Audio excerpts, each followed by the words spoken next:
மூன்றாவதாக 1000 சர்வாங்க தகன பலிகளை தேவனுக்காக செலுத்தக்கூடிய ஒரு மகனாயிருந்தார்.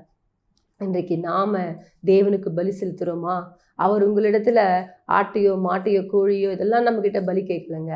அவர் ஒன்றும் இல்லை, உதடுகளின் காளையாகிய இந்த ஸ்தோத்திர பலிகளை, துதி பலிகளை தேவன் நம்மிடத்துல எதிர்பார்த்து கொண்டிருக்கிறார்.